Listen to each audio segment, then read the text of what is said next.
حضرت عمر رضی اللہ تعالیٰ عنہ روایت کرتے ہیں کہ زید بن سعانہ نامی ایک یہودی تھا جس کو حضور نے قرض دینا تھا۔ آقا کریم علیہ الصلوۃ والسلام دو جہاں کے مالک ہیں، لیکن حضور کا فقر اختیاری تھا۔ آقا کریم علیہ السلام کے گھر میں بسا اوقات کتنے کتنے دن چولہا نہیں جلا کرتا تھا۔ حضور ادھار لے کر کے لوگوں کی مصیبتوں کو بھی دور کرتے، اور گھر کا چولہا بھی بعض اوقات ادھار لے کے گرم کرنا پڑتا۔ اعلیٰ حضرت فرماتے ہیں مال کے کونین ہیں گو پاس کچھ رکھتے نہیں، دو جہاں کی نعمتیں ہیں ان کے خالی ہاتھ میں۔ تو کہتے ہیں کہ ایک دن حضور علیہ السلام کی خدمت میں ایک شخص حاضر ہوا جس کا نام زید بن سعانہ ہے اور یہودی ہے، اور اس نے حضور علیہ السلام سے قرض کا تقاضا کیا، لیکن تقاضا اتنے سخت انداز سے کیا کہ اس نے حضور علیہ السلام کی قمیص کو پکڑ کے کھینچا بھی۔ تو حضرت عمر رضی اللہ تعالیٰ عنہ نے جب دیکھا تو بڑے گھور کے اس کی جانب دیکھا اور اس کو پیچھے ہٹاتے ہوئے کہا کہ تجھے شرم نہیں آ رہی کہ اللہ کے رسول کے ساتھ کیسے سلوک کر رہا ہے اور میں تیرے سامنے موجود ہوں؟ تو حضرت نبی رحمت صلی اللہ علیہ وسلم نے حضرت عمر کو کہا عمر مجھے تجھ سے اس بات کی توقع نہیں تھی۔ ذرا غور کیجئے حضور علیہ السلام کی اس سیرت کے انداز کو۔ ایک شخص آ رہا ہے اور حضور سے سختی کر رہا ہے، ابھی حضور کو قرض لٹانے کی جو تاریخ ہے اس میں بھی 4 دن باقی رہتے ہیں اور وہ ناجائز سختی کر رہا ہے۔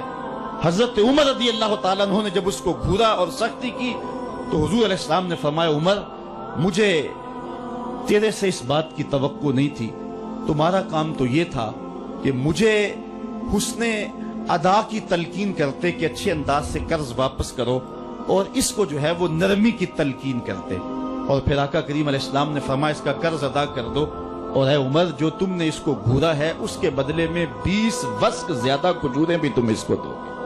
تو زید بن سعانہ نے جب حضور علیہ السلام کی اس سیرت اور اس کردار کو دیکھا اور حضرت عمر رضی اللہ تعالیٰ عنہ 20 وسق اس کو کھجوریں دے رہے تھے، تو اس نے حضرت عمر کو بتایا کہ میں یہودی ہوں اور میں نے تورات کے اندر نبی آخر الزماں کی شان اور عظمتوں کے بیان کو پڑھا ہے، یہ بات ابھی رہ گئی تھی، باقی ساری نشانیاں میں نے حضور میں دیکھ لی تھی، اب یہ نشانی رہ گئی تھی، آج میں نے یہ بھی دیکھ لی۔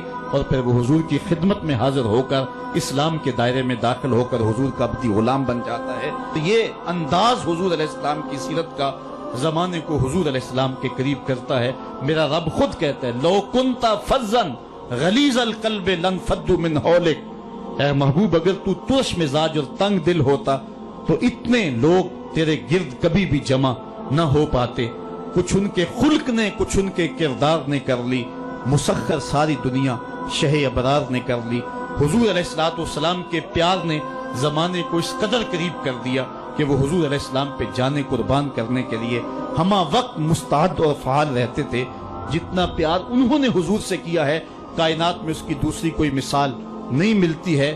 ایک شاعر کہتا ہے اپنے محبوب کا ذکر کرتے ہوئے، وہ کہتا ہے حافظ شیرازی نے غالباً کہا ہے کہ میرے جیسا محب زمانے میں کوئی نہیں، اس لیے کہ تیرے جیسا زمانے میں محبوب بھی تو کوئی نہیں۔ اگر صحابہ جیسا عاشق تمہیں زمانے میں نہیں ملتا تو محبوب جیسا کوئی صورت و سیرت میں حسین بھی تو زمانے کے اندر تمہیں نہیں ملے گا۔ حضرت سیدنا انس کے لفظ کان رسول اللہ صلی اللہ علیہ وسلم احسن الناس، حضور لوگوں میں سب سے زیادہ حسین ہے۔ اور دوسری بات کان رسول اللہ اجود الناس، حضور سب سے زیادہ سخی ہیں۔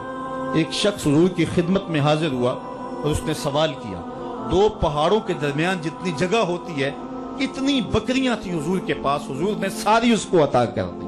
وہ واپس جا کے اپنی قوم سے کہنے لگا کہ محمد عربی ایسا شخص ہے اتنا عطا کرتا ہے کہ پھر کمی کا شائبہ ہی باقی نہیں رہتا۔ تیسری بات حضرت انس فرماتے ہیں کان رسول اللہ صلی اللہ علیہ وسلم احسن الناس واجود الناس واشجع الناس، کہتے ہیں کہ حضور جتنے دلیر تھے جتنے بہادر تھے، کائنات کے تر اتنا بہادر ہم نے کوئی نہیں دیکھا۔ مولا کائنات فرماتے تھے جب جنگ کی بھٹی گرم ہوتی تو ہم دیکھتے کہ سب سے آگے بڑھ کر حملہ کرنے والے محمد عربی ہی ہوا کرتے تھے، اور ہم حضور علیہ السلام کی اوٹ میں ہوا کرتے تھے۔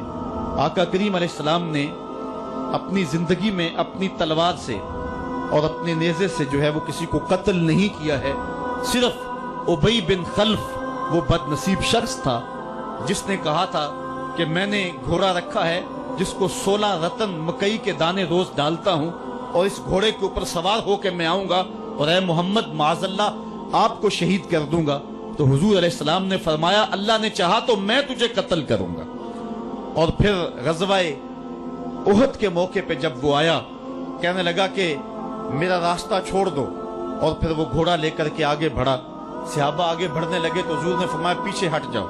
हजरत हारिस बिन सम्मा से हुजूर ने छोटा सा नेजा लिया और आगे बढ़ के अल्लाह के महबूब अलैहिस्सलाम ने उसके गले के करीब उसका हल्का सा कचोका दिया और छोटा सा जख्म उसकी गर्दन पे लगा तो वो भागता था और चीखता था और कहता था कि कातलनी मोहम्मद, मोहम्मद ने मुझे कत्ल कर दिया है।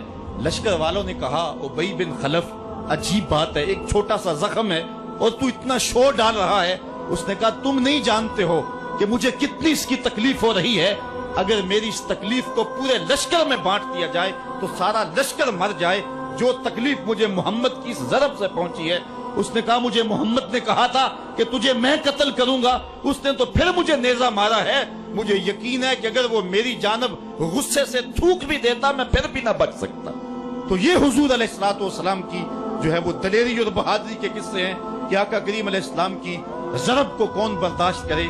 एक मामूली खराश बर्दाश्त न कर सका और नारे जहन्नम में जहन्नम का वो कुत्ता जा पहुंचा। तो आका करीम अलैहिस्सलातु वस्सलाम की सीरत के इस उन्वान को हजरत अनस ने कितने खूबसूरत अंदाज में बयान किया। कान रसूलुल्लाह सल्लल्लाहु अलैहि वसल्लम अहसनन नास व अजवदन नास व अशजअन नास। लोगों में सबसे दलेर भी हुजूर, सबसे सखी भी हुजूर और सबसे सूरत और सीरत में हसी भी हुजूर। हजरत नबी रहमत सल्लल्लाहु अलैहि वसल्लम गज़वा हुनैन के मौके पे आप देखें सफेद खच्चर के ऊपर सवार है और एक पहाड़ी दरे में काफिर घात लगाए बैठे थे। जब अचानक उन्होंने तीर अंदाजी की तो लश्कर इस्लाम में भगदड़ मच गई। उस वक्त हुजूर थे जो खच्चर को आगे बढ़ा रहे थे। हजरत अब्बास रज़ियल्लाहु ताला अन्हु रिकाब थामे थे और आका करीम कह रहे थे अनन नबी ला कज़िब अना इब्नु अब्दुल मुत्तलिब, मैं नबी हूं इसमें कोई झूठ नहीं, मैं अब्दुल मुत्तलब का बेटा हूं। तो हुजूर अलैहिस्सलाम का ये अंदाज के जब मैदान के अंदर भगदड़ मची है तो सबसे आगे बढ़ करके कुफार पर हमला करने वाले सफेद खच्चर के ऊपर मुस्तफा हैं। उलमा ने हुजूर की बहादुरी के इस किस्से को बयान करते हुए फरमाया जंगों में खच्चर का सफेद होना, एक तो खच्चर का होना बहादुरी पे दलील है इसलिए कि घोड़े रखे जाते हैं कि भागना आसान हो, और दूसरा मटियाले रंग के जो है वो जानवरों की सवारी की जाती है। ये फौज की वर्दी का रंग मटियाला, इसकी हिकमत भी ये है। लेकिन आका करीम अलैहिस्सलातु वस्सलाम सफेद खच्चर पे जो है वो सवार थे। हुजूर इतने शजा थे, इतने बहादुर थे, मैदान में भागने के लिए नहीं आते थे बल्कि हुजूर कुफर के छक्के छुड़ाने के लिए मैदान में दाखिल हुआ करते थे। आका करीम अलैहिस्सलातु वस्सलाम की सीरत का वो कौन सा पहलू है और वो कौन सा रंग है जिसने मुआशरे को रोशनी और मुआशरे को उजाला नहीं दिया। आज मेरे और आपके आका व मौला की ये सीरत हमें हुजूर अलैहिस्सलातु वस्सलाम की मोहब्बत का हकदार बनाएगी। हुजूर इस दुनिया के ऊपर मकारिम अखलाक की तकमील के लिए जलवागर हुए और कुरान आपके खुल्क की गवाही है। इसलिए हुजूर की सीरत को अपनाने का तकाजा यकीनन आज की इस बाबरकत महफिल में आज का ये इज्तिमा हमसे कर रहा है।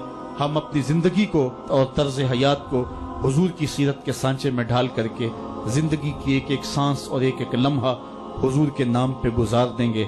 और आका करीम अलैहिस्सलातु वस्सलाम ने जिस अंदाज से अपना खूबसूरत ज़माना और हयात ज़ाहरी का वक्त गुजारा और हमारे लिए रोशनी छोड़ी, वो क़यामत तक आने वाली नस्लों के लिए एक उजाला है।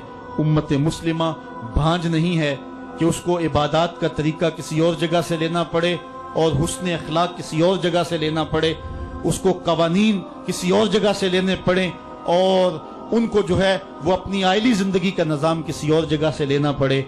हमारी जिंदगी के सारे नमूने मुस्तफ़ा करीम की ज़ात में मौजूद हैं। मेरे रब ने कहा लक़द काना लकुम फ़ी रसूलिल्लाहि उस्वतुन हसना, हुजूर की जिंदगी तुम्हारे लिए बेहतरीन नमूना है। अल्लाह हुजूर की जिंदगी का नूर हमारे मन में उतार दे, हमारे बातन को हरारत और नूर और उजलापन नसीब करे। कारे मा आखिर शुदो आखिर जे मा कारे नशुद, मुश्ते खाके मा गुबारे ऊंचा यार नशुद व आखिर दावाना अनिल हम्दुलिल्लाहि रब्बिल आलमीन।